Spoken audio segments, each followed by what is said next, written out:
Très souvent, la journée des personnes âgées atteintes de diabète commence de la même manière. Un petit déjeuner modeste, peut-être un morceau de pain, un peu de fruits, et pourtant, peu de temps après, on se sent lourd et fatigué. Connaissez-vous cette sensation lorsque le taux de sucre dans le sang roule sur le corps comme une vague invisible, rendant chaque mouvement difficile? Lorsque les jambes gonflent le soir, les doigts deviennent raides et le cœur bat comme un oiseau agité? Beaucoup de personnes de plus de 60 ans connaissent précisément ce fardeau silencieux. C'est comme si votre propre corps travaillait constamment contre vous, même si vous essayez si fort de tout faire correctement. Dans ces moments, un mélange de frustration et de résignation se répand souvent. On se pose la question, pourquoi mon corps réagit-il de manière si imprévisible? Pourquoi un petit repas suffit-il à perdre le sentiment de contrôle? Pour de nombreuses personnes concernées, ce n'est pas une expérience ponctuelle, mais une réalité quotidienne qui étouffe l'espoir peu à peu. Et pourtant, il y a une vérité surprenante qui, au milieu de toute cette impuissance, agit comme un rayon de lumière discret. Parfois, une petite réponse efficace se trouve exactement là où on l'attend le moins, dans son propre placard de cuisine. Imaginez que deux épices discrètes, présentes dans des millions de cuisines, pourraient aider à calmer votre glycémie et à apporter un peu de légèreté dans votre vie. Pas chères, pas exotiques, mais familières et accessibles. Peut-être les avez-vous tenues dans votre main hier encore, sans soupçonner qu'elles pouvaient en faire plus que simplement donner du goût. Cette seule idée éveille l'espoir. Il existe des moyens, au-delà des plans de médicaments compliqués et des restrictions infinies, qui peuvent alléger une partie du fardeau de vos épaules. La science commence maintenant à confirmer ce que des générations avant nous ont utilisé intuitivement. Certains ingrédients naturels aident le corps à mieux traiter le sucre, à soulager les inflammations et à rendre la vie globalement plus facile. Des témoignages de personnes âgées qui, grâce à de petits changements quotidiens, ont soudainement pu mieux dormir, marcher plus facilement et respirer plus librement, en témoignent de manière impressionnante. Peut-être vous demandez-vous maintenant, quelles épices peuvent avoir une telle force tranquille? C'est exactement là que commence notre voyage commun. Dans les prochaines minutes, nous découvrirons deux de ces aides discrètes mais puissantes. Nous verrons comment elles agissent, à quel point elles peuvent être facilement intégrées dans la vie quotidienne et comment elles ont déjà changé la vie de personnes comme vous. Marchons ensemble sur ce chemin, plein de curiosité et avec l'espoir silencieux qu'un nouveau chapitre puisse également commencer pour vous. Et si la réponse à tant de questions lancinantes vous attendait directement dans votre placard de cuisine? Deux simples bocaux, discrets, mais remplis de pouvoir que des générations avant nous ont utilisés instinctivement. Poudre d'ail et curcuma, deux épices qui ne pourraient être plus familières, et pourtant elles portent en elles une magie silencieuse. Peut-être sont-elles déjà à côté de votre sel et de votre poivre, longtemps négligées, alors qu'elles peuvent faire plus pour votre corps qu'on ne le croit à première vue. L'ail, indispensable dans les cuisines européennes depuis des siècles, était déjà connu dans l'Antiquité comme remède. Les anciens Grecs l'utilisaient pour fortifier les athlètes. Au Moyen Âge, il était considéré comme une protection contre les maladies, et encore aujourd'hui, d'innombrables personnes jurent par son efficacité. Dans la poudre d'ail, de nombreux composants actifs sont conservés, y compris des composés qui soutiennent la sensibilité à l'insuline et aident le sucre à passer plus lentement dans le sang. Des scientifiques de l'Université de Munich ont pu montrer dans une petite étude que les adultes âgés qui intégraient régulièrement de la poudre d'ail dans leur repas avaient des niveaux de sucre dans le sang nettement plus stables que le groupe témoin.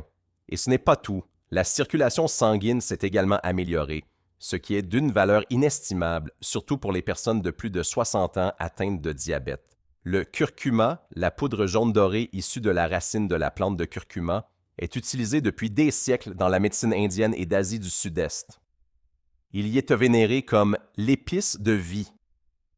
Sa substance principale, la curcumine, est connue pour son puissant effet anti-inflammatoire. Ces dernières années, des chercheurs du monde entier ont confirmé que la curcumine ne soulage pas seulement l'inflammation, mais peut également influencer positivement la glycémie. Une étude de la Charité de Berlin a montré que les diabétiques qui prenaient du curcuma quotidiennement pendant plusieurs semaines présentaient une meilleure réponse à l'insuline et moins de fluctuations au cours de la journée.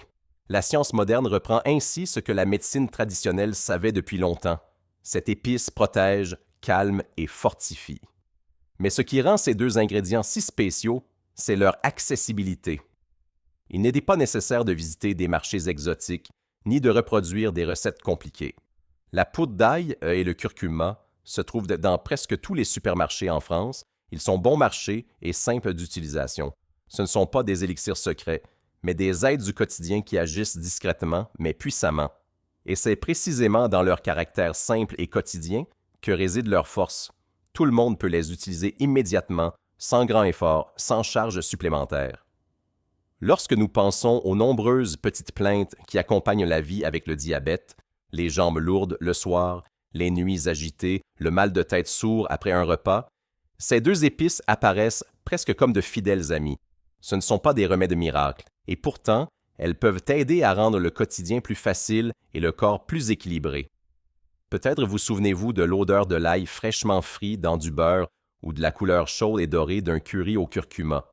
Ces souvenirs ne sont pas seulement un plaisir culinaire, mais portent également une trace de guérison. Et c'est précisément ce pont entre le plaisir et la santé qui les rend si précieux.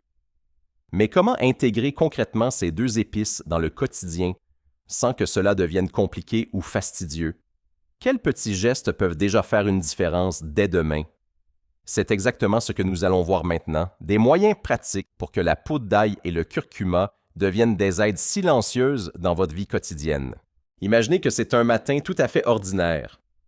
Vous êtes assis à la table de la cuisine, la radio joue doucement en arrière-plan et devant vous se trouve une assiette d'œufs brouillés. Un petit geste suffit, une demi-cuillère à café de poudre d'ail saupoudrée sur l'œuf, pour transformer ce simple repas en un soutien silencieux pour votre glycémie. Il n'y a pas besoin de nouvelles habitudes, pas de plan compliqué. Un tout petit geste vers le rayon des épices suffit.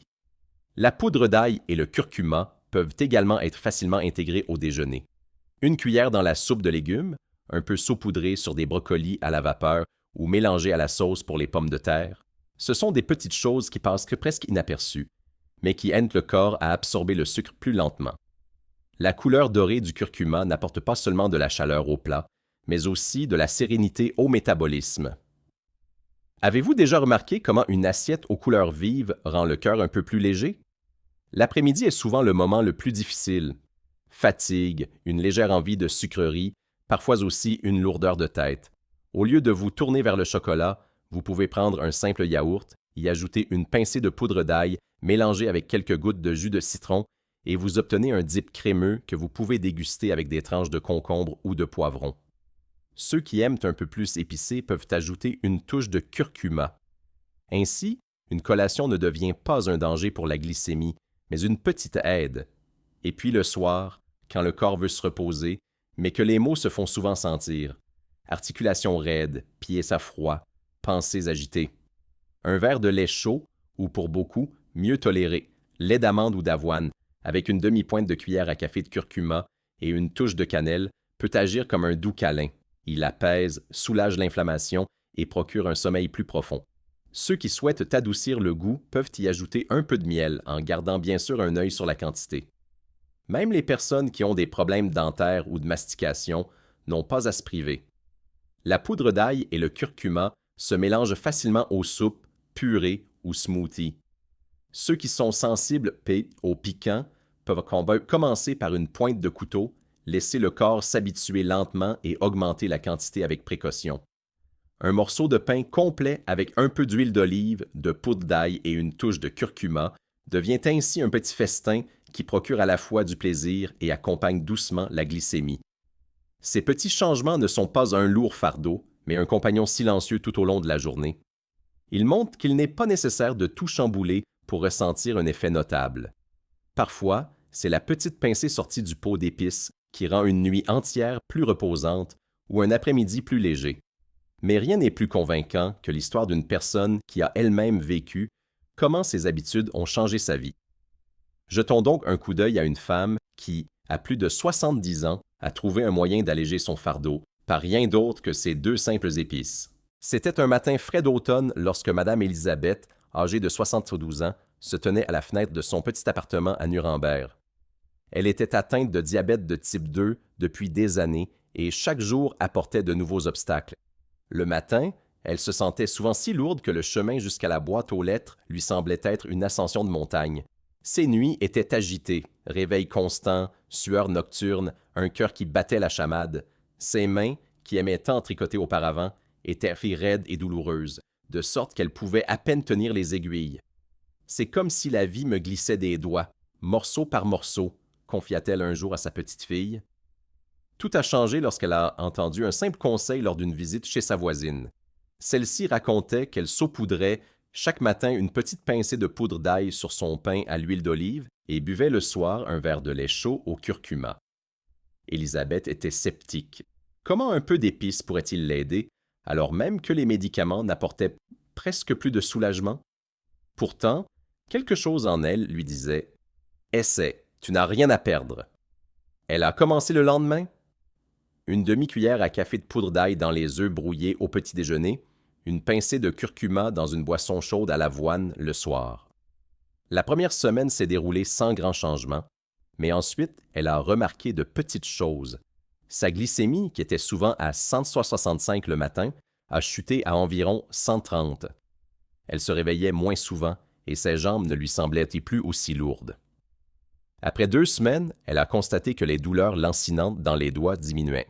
Un soir, elle a repris ses aiguilles à tricoter, timidement, mais avec un léger sourire. Sa fille, qui lui rendait régulièrement visite, fut étonnée de la nouvelle énergie de sa mère. « Maman, tu as l'air tellement plus vivante, » lui dit-elle. Élisabeth répondit « C'est comme si quelqu'un m'avait rendu un morceau de ma vie quotidienne. » Elle a même recommencé à faire des promenades dans le parc, de petits sourds d'abord, puis des chemins entiers jusqu'au lac. À chaque pas, elle sentait le fardeau s'alléger. Le plus émouvant fut cependant un soir de décembre. Ses petits-enfants sont venus lui rendre visite, et Élisabeth leur a préparé un bol de pop-corn, saupoudré d'un peu de curcuma et de poudre d'ail. « Goûter, c'est mon secret, » dit-elle en riant.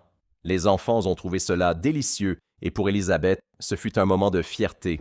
Elle pouvait à nouveau donner, pas seulement prendre. Ce n'était pas de grands miracles, pas de guérison dramatique, mais de petits changements qui se sont additionnés pour former quelque chose de plus grand. Une demi-cuillère à café ici, une pincée là, et soudain, la vie est devenue plus légère, plus libre, pleine d'espoir. Et c'est précisément là que réside la force de ces 2 épices. Elles s'intègrent discrètement dans le quotidien et ouvrent des portes qui semblaient longtemps fermées. Mais leur effet ne se limite pas au taux de sucre dans le sang ou aux mains sans douleur. Elles déploient un réseau d'avantages qui va bien au-delà de ce que l'on pourrait soupçonner à première vue. Et cela ne s'arrête pas là. La poudre d'ail et le curcuma n'agissent pas seulement sur la glycémie, ils déploient toute une cascade de bienfaits qui rendent le quotidien des personnes âgées nettement plus facile. Commençons par les articulations. Beaucoup de personnes de plus de 60 ans connaissent la raideur matinale, cette sensation que les genoux sont rouillés et les mains pleines de sable. Des études de la Société allemande de rhumatologie ont montré que les propriétés anti-inflammatoires de la curcumine peuvent réduire la raideur articulaire. Ceux qui prennent régulièrement une petite pincée de curcuma constatent souvent que la journée commence de manière plus souple, que les mouvements deviennent plus fluides et que les promenades redeviennent un plaisir. La digestion en profite également de manière discrète mais efficace. L'ail soutient la flore intestinale et réduit l'apparition de ballonnements et de sensations de lourdeur après les repas. Le curcuma, quant à lui, stimule la production de bile et facilite ainsi la digestion des graisses. Pour de nombreuses personnes âgées, cela signifie moins de pression abdominale, moins de nuits blanches dues à l'inconfort et une sensation de légèreté après les repas. Un autre avantage réside dans le sommeil. Les personnes atteintes de diabète se plaignent souvent de nuits agitées, se réveillant vers 3 heures du matin en sueur ou avec des palpitations. Mais si la glycémie reste plus stable, comme peuvent l'aider l'ail et le curcuma, le rythme de sommeil se calme également. Ceux qui prennent une boisson chaude au curcuma le soir rapportent plus fréquemment un sommeil plus profond et un réveil plus serein.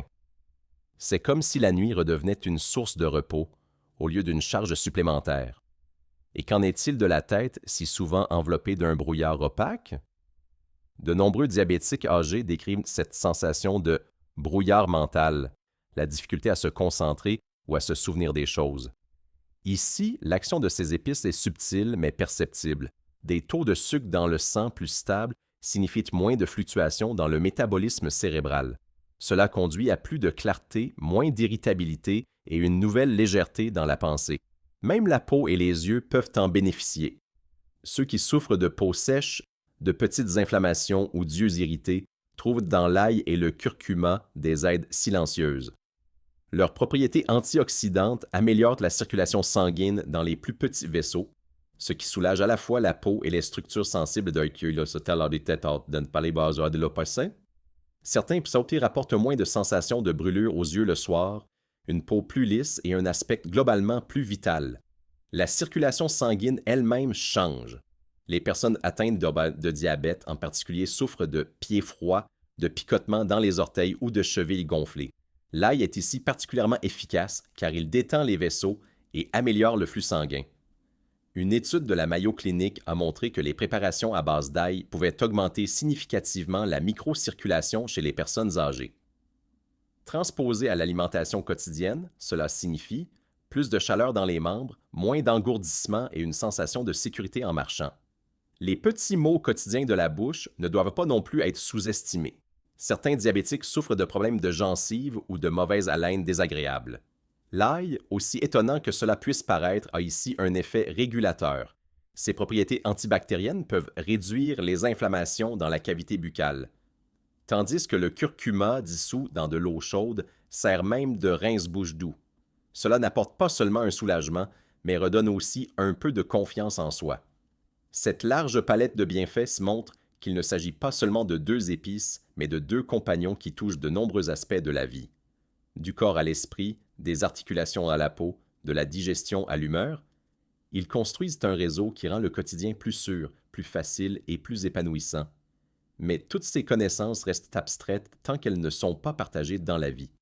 Que se passe-t-il lorsqu'une communauté entière de personnes commence à échanger des expériences, à transmettre de petits conseils et à s'encourager mutuellement? C'est exactement ce dont nous allons parler maintenant. Avez-vous déjà essayé d'ajouter une petite pincée de poudre d'ail à votre petit déjeuner ou du curcuma à votre boisson du soir? Si oui, vous savez peut-être comment le corps peut se sentir un peu plus léger et plus calme après. Et sinon, pourquoi ne pas commencer aujourd'hui avec une quantité infime qui ne demande presque aucun effort? Parfois, ce sont les plus petits changements qui font la plus grande différence. Imaginez que vous êtes assis à table un dimanche, vos petits-enfants mangent avec vous du pop-corn que vous avez assaisonné d'une pincée de curcuma. Vous riez, partagez des histoires, et personne ne pense qu'il s'agit aussi de votre santé. C'est exactement ce que l'on ressent quand on guérit. Non pas comme un plan strict, mais comme un morceau de vie partagé. Votre voix compte. Écrivez le mot « ail » ou « curcuma » ci-dessous dans les commentaires si vous êtes prêt à l'essayer. Racontez-nous vos expériences. Avez-vous ressenti moins de douleurs articulaires? Dormez-vous plus profondément depuis que vous utilisez ces épices? Peut-être que quelqu'un lira vos mots et y trouvera l'encouragement de faire un pas. Vous ne savez jamais quel cœur vous toucherez ainsi. Nous ne sommes pas des étrangers ici, mais une communauté qui partage les mêmes préoccupations. La fatigue après le repas, les jambes lourdes le soir, la recherche d'une vie plus légère. Chaque commentaire est comme une lumière qui éclaire le chemin d'un autre. Et plus nous partageons, plus le sentiment devient fort. Nous ne sommes pas seuls dans ce combat. Peut-être pourrons nous-mêmes apprendre les uns des autres, découvrir de nouvelles recettes, trouver des combinaisons créatives. D'une petite pincée d'ail sur le pain peut naître un sentiment d'appartenance. Et qui sait, peut-être est-ce ici que commence un mouvement qui apporte de l'espoir, bien au-delà de nos quatre murs. Mais au final, la question la plus importante demeure. Pourquoi devrions-nous nous contenter de moins, alors qu'un peu plus de bien-être est possible? Si deux simples épices peuvent déjà changer tant de choses, combien plus pourrions-nous accomplir si nous les intégrions pleinement à notre quotidien? Nous sommes arrivés à un point où il s'agit de conclure tout ce que nous avons appris d'une manière qui non seulement informe, mais inspire. Élargissons maintenant notre horizon et esquissons une image de la manière dont un petit rituel peut éclairer le chemin vers une vie plus épanouie. Ce n'est pas de la magie ni une guérison miraculeuse soudaine. C'est la force tranquille de l'habitude qui peut changer votre vie. Une demi-cuillère à café de poudre d'ail le matin, une pincée dorée de curcuma le soir, si discrète, si légère, et pourtant d'une profonde efficacité. Pas à pas, jour après jour, se construit ainsi un fondement qui soutient. Avez-vous déjà remarqué à quel point il est plus facile de ne pas tout changer d'un coup, mais de faire d'une petite chose une routine? C'est précisément là que réside la force, dans la simplicité, dans la constance. Imaginez que vous commencez la journée avec un petit déjeuner tranquille, non assombri par la peur des pics de glycémie. Votre corps se sent plus léger, vos pensées plus claires. L'après-midi, vous êtes assis détendu sur la terrasse, buvant une tasse de thé avec une touche de curcuma, tandis que le soleil se couche lentement. Le soir, vos jambes se reposent, non pas lourdes et enflées, mais détendues, prêtes pour un sommeil paisible. Ces images ne sont pas des rêves lointains, mais des possibilités qui sont entre vos mains. Vous méritez de vous sentir mieux, indépendamment de l'âge ou d'un diagnostic. Vous méritez de commencer chaque journée avec espoir et de la terminer avec gratitude. Et si ce n'est qu'une petite pincée d'un bocal qui vous rapproche de cet objectif, alors c'est un début qui peut tout changer. Peut-être pensez-vous, mais si cela ne suffit pas? La réponse est « chaque pas compte ». Chaque petit changement se construit en quelque chose de plus grand. Et même si cela ne dissipe pas toutes les inquiétudes, cela redonne un peu de qualité de vie, un peu de confiance en soi, un peu de liberté. Rappelons-nous ensemble, la santé n'est pas l'absence de maladie, mais la présence de bien-être. Et le bien-être ne commence pas demain ou un jour quelconque, il commence aujourd'hui avec la décision d'essayer. Alors, la prochaine fois que vous ouvrirez votre étagère à épices et que vous poserez les yeux sur la poudre d'ail ou le curcuma, souvenez-vous, ce ne sont pas seulement des exhausteurs de goût. Ce sont des compagnons silencieux qui peuvent vous aider à retrouver plus de vie malgré le diabète.